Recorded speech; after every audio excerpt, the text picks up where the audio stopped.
Guys ये automatic stabiliser है और इसमें 300 वोल्ट आ रहा है, जबकि इनपुट आप देख रहे हैं कि 220-30 है और आउटपुट आपका 300 है। तो इससे हम बाहर से कैसे समझेंगे कि यही बीमारी है इसका, कि कौन सा रिले इसका काम नहीं कर रहा। तो इसमें आपका इनपुट रिले काम कर रहा है, आउटपुट रिले काम नहीं कर रहा।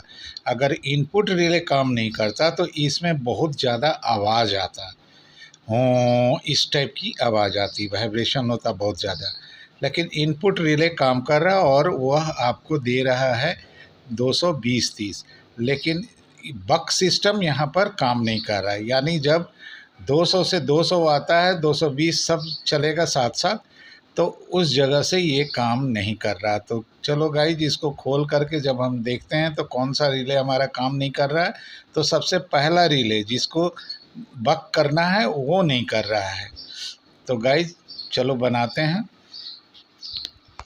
गाइज मैंने आपको बताया था कि ये आउटपुट रिले का प्रॉब्लम है, और हम कैसे जानते हैं कि आउटपुट रिले हमारा काम नहीं कर रहा है।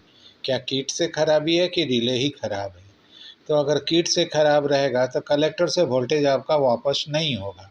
तो जो ये रिले पर जो जा रही है ये वाला तार, वो आपका शो नहीं करेगा, उसमें वोल्टेज भी नहीं दिखाएगा। लेकिन यहाँ आप क्या देख रहे हैं कि जब हमने इसको नापा तो कलेक्टर पर भी वोल्टेज आपका आ रहा है। ये देखिए आपका कलेक्टर पर वोल्टेज आ रहा है, जो कि ये गया हुआ है। ये देखिए आपका जा रहा, शो कर रहा होगा। तो इसका मतलब है कि हमारा ये बना हुआ तो था, लेकिन आपका रिले ही ख़राब है। तो क्या करेंगे? इसलिए वह बक सिस्टम काम नहीं कर रहा था, यानी रिले आउटपुट की रिले ऑन नहीं हो रही थी। तो सर्किट से आप क्लियर हो गए कि सर्किट में कोई ख़राबी नहीं है। आपका आउटपुट का जो रिले है, जो समय समय पर ऑन ऑफ करता है, बूस्ट और बक का सिस्टम में आता है, वो आपका ख़राब है। तो गाइस रिले चेंज करते ही ये आपका समस्या ख़त्म हो जाएगा और ये आपका स्टेबलाइज़र बन के रेडी हो जाएगा। ये पॉजिटिव ड्राइव से चलने वाला आपका किट है। इसमें निगेटिव जो है सो कॉमन होता है और पॉजिटिव से आपका रिले का कट बनाया जाता है।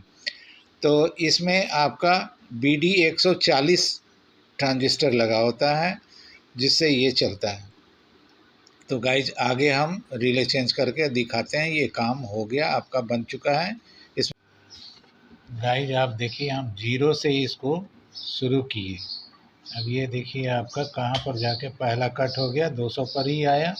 फिर हम आगे बढ़ रहे हैं, ये देखिएगा, ये फिर से आपका फिर वो 200 बन चुका है, छोड़ चुका है।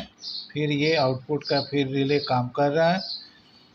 इसके बाद ये देखिए जैसे ही हमारा 250 के आसपास में आया, ये फिर काम किया और फिर उसका आउटपुट छोड़ा, और जिसके कारण 200 पर आके बन चुका है। फिर अभी लास्ट ये कर रहे हैं। अब इस जगह पर आपको क्या मिल रहा था, 300 मिल रहा था, जबकि यहाँ पर अभी ये 250 वोल्ट आ रहा है, तो उस समय 300 मिल रहा था, क्योंकि आउटपुट का रिले आपका कटा हुआ था। अभी आउटपुट का रिले हमने नया लगा दिया और इसके बाद हम इसको देख रहे हैं तो बिल्कुल सही आ रहा है। अभी 250 आपका इनपुट है और इनपुट के बाद इधर आउटपुट हम आपको दिखा रहे हैं कि 205-10 है।